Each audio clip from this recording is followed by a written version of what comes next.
Good morning, English 3 AP Smarty Pants. Today we're going to talk about Joliffe's rhetorical framework chart. And you drew a chart in your notes that you got out of Google Classroom that looked kind of like this.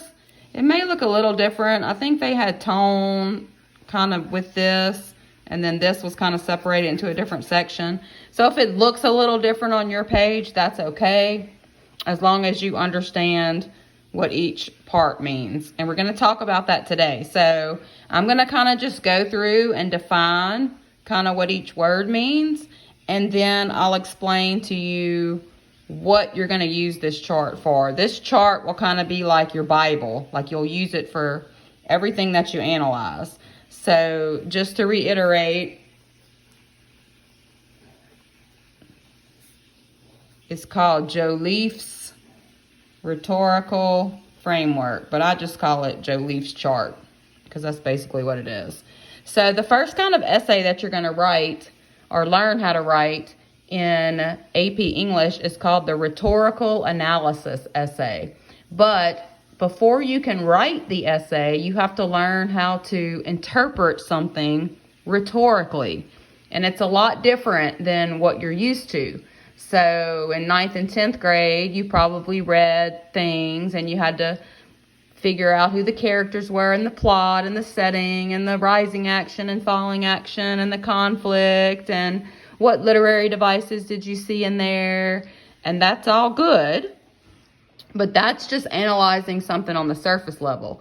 AP kind of takes you to that next level and makes you dig deeper and find like the real meaning and the purpose of writing it. Yes, this is a story about the homeless people in New York, but what is it really about? That's what AP does. What is it really about? Besides just being about homeless people and poor people, what is it really about? And that's where the AP part comes in. So we're going to start off simple and slow until you start getting the hang of it. So let's just go through these words, through these elements, and start just kind of defining what they mean. So the first word is exigence, and I like to save exigence for last because you can't really figure out what the exigence of something is until you have all this other stuff figured out. So even though it's first, and it is the most important thing, which is probably why they put it first, you kind of have to do it last, okay? So we're going to skip exigence for now and move to audience. So what is the audience, okay? When you read something, the audience is who is the intended reader, okay? Who did the author envision reading this? Who is the author targeting whenever he or she wrote this piece? So the audience is going to be the intended reader, okay, who the writer is targeting. All right. So the intended reader or who the writer is targeting. So to determine who the audience is, a lot of times you have to look at the language. So if, say, you read an article in a magazine and it's got all these scientific, medical, complex words and terminology, then the audience for that is probably going to be someone who is intelligent enough to understand those words. So probably someone maybe with a medical degree or someone who is in the medical field or someone who knows about that topic.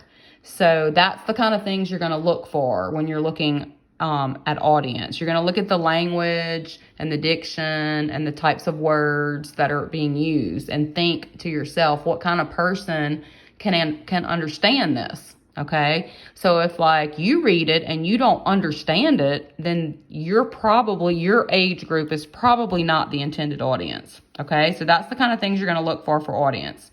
All right, the purpose is kind of like the main point. Okay, what's it about? What point is the writer trying to get across? Okay, so that's pretty self-explanatory. What point is the author trying to make? All right. So basically the purpose is, what's it about? Okay. What's the main point? What's it about? Okay. All right. Tone is kind of the attitude of the writer.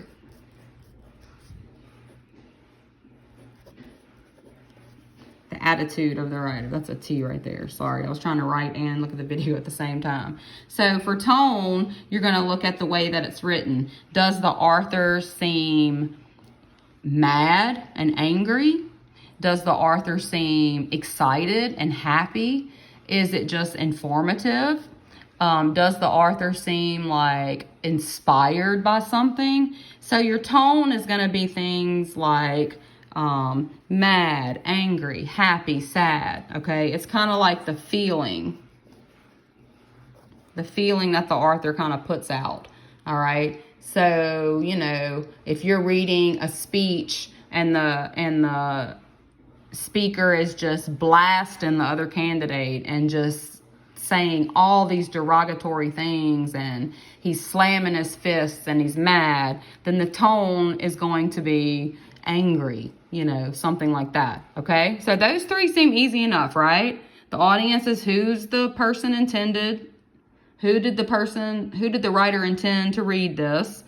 The purpose is what's the main point, what's it about, and then the tone is the attitude or the feeling that the writer is or the author is putting off. Okay, so then you're going to go down to these three little words. These are called appeals. Okay, whenever somebody writes something, they try to appeal to different different parts of a listener's personality, right? So of course they're Greek words, but ethos, pathos, and lothos, you're going to hear about that all year long. You're going to write about it. You're going to look for it. Those are going to be the three most popular words in this class.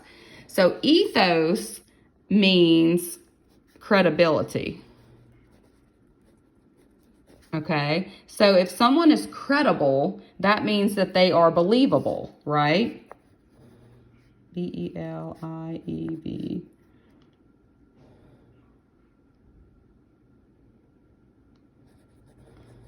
All right, what makes it believable?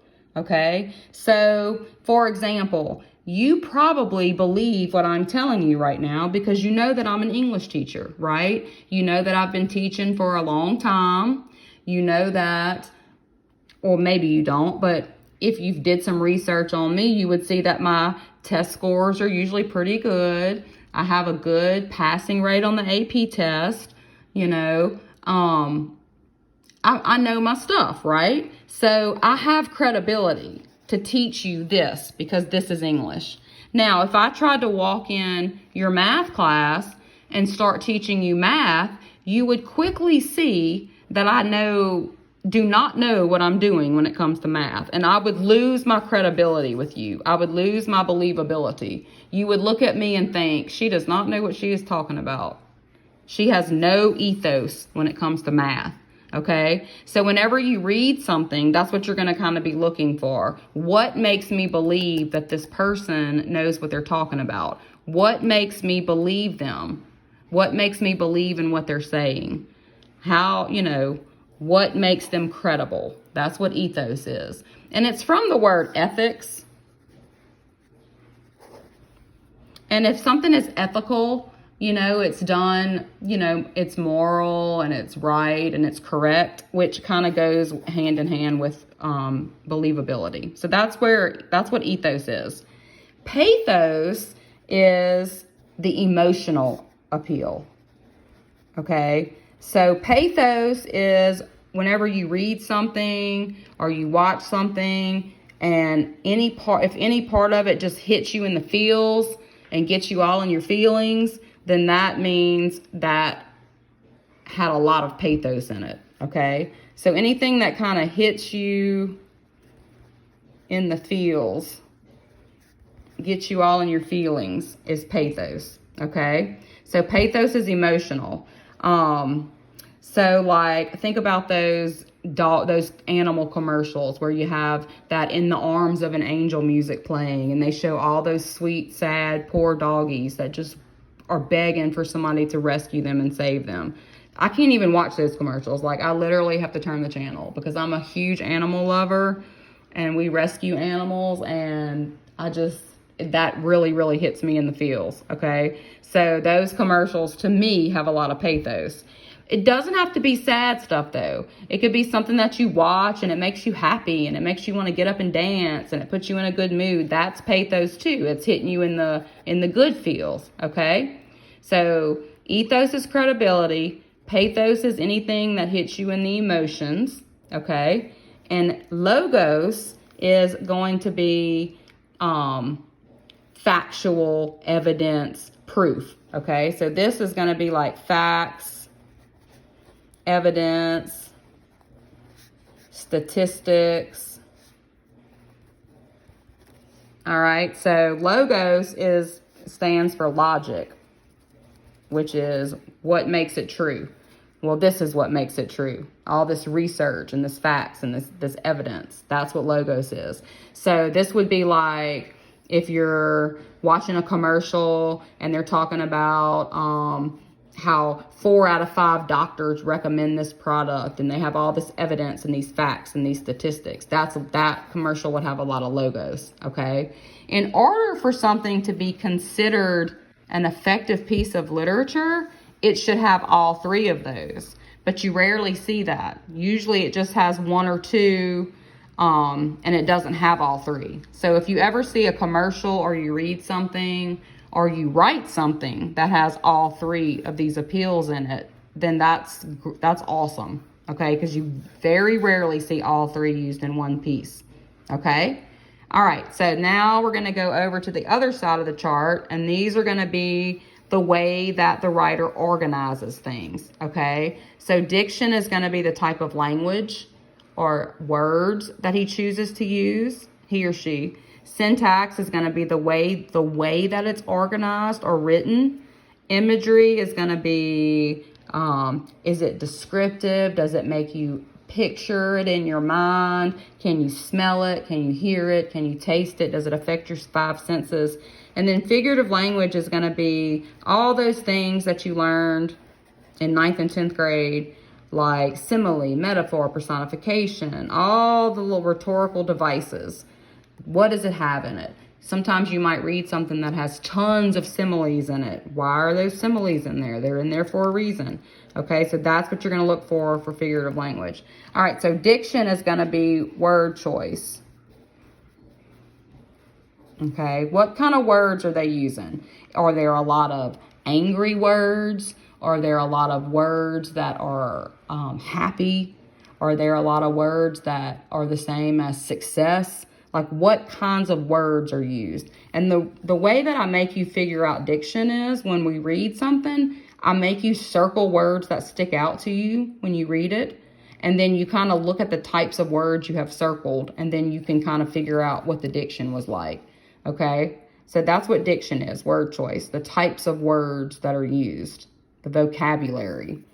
And vocabulary is another good way to define it, okay? That's an R. All right, and then syntax is the way that it's organized, the structure. Syntax, to me, is the hardest one. Once you figure out syntax, then everything kind of just makes sense. Syntax is how it's organized. So like, is it written in 3 separate paragraphs? Why did the writer decide to split it up that way? Is it written in just one big long paragraph? Does the writer have lots of abbreviations and semicolons and parentheses? Or are there tons of words that are in all caps? Is it written in a flashback? Does it start at the end and then go back to the beginning? So syntax is how it's organized, the structure of the piece that you're reading. And you'll understand this one more when we start doing some readings together and looking at some different types of syntax and different types of ways that things are organized. All right, imagery is anything that affects your senses. Okay, and we always want to say sight, like what does it make you picture in your mind? And that is imagery, but there's other senses too. Smell, taste, touch, sound. So any kind of super descriptive pieces that affect your senses, you can use imagery. You can talk about the imagery in it. And then figurative language is going to be all your literary devices. So that's going to be things like similes, metaphors, personification, allusions, alliteration. Basically, all of those vocabulary words that we're doing each week, there's tons of them. There's like 80-something different figurative languages. Allegory, antithesis, onomatopoeia, paradox, oxymoron. There's tons, okay? But that's what that is. Sometimes you might read something that has tons of figurative language in it, and you'll notice it, and it'll stand out. And so that's where that will come in. Okay? So when you read a piece and you go through and you figure out who the audience is, what the purpose of it is, what's the tone, does it appeal to these three things? How does it appeal to ethos? How does it appeal to pathos? How does it appeal to logos? What kind of diction was used? What's the syntax of the piece? What senses does it affect? Is there any figurative language? When you do all of that and you look at your answers for all of that, that will help you figure out the exigence, okay? So the exigence is kind of like the purpose, but taken to a deeper level, okay? So the exigence, the best way for me to explain the exigence is what made this writer so upset or so inspired that they had to write this down. What are they trying to teach you? So it's kind of like the theme. So, for example, say you read a piece about all the homeless people in New York, like we were talking about earlier, and the purpose was to bring awareness to about the number of homeless people in New York. That's the purpose. What's the exigence? The exigence isn't going to have anything to do with poor people or homeless people. This is an example of what they're trying to say. Okay, so the exigence is going to be something like, we worry about the wrong things in life. Instead of arguing about abortion or the death penalty or gay marriage or any of these other controversial things, we need to be worried about things that we can help, things that we can do, things that we can change, like homeless people, poor people. It's easy to sit in your living room and argue about standing and kneeling for the flag, but there are people, real people that need help, like homeless people. So the exigence in that kind of situation might be something like Americans worry about the wrong things. They put their energy into the wrong things instead of actually going out there and making a difference. You know, if you want to really make a difference, go to a soup kitchen and help serve the poor people if you really, truly want to make a difference. So the exigence is kind of like the deeper meaning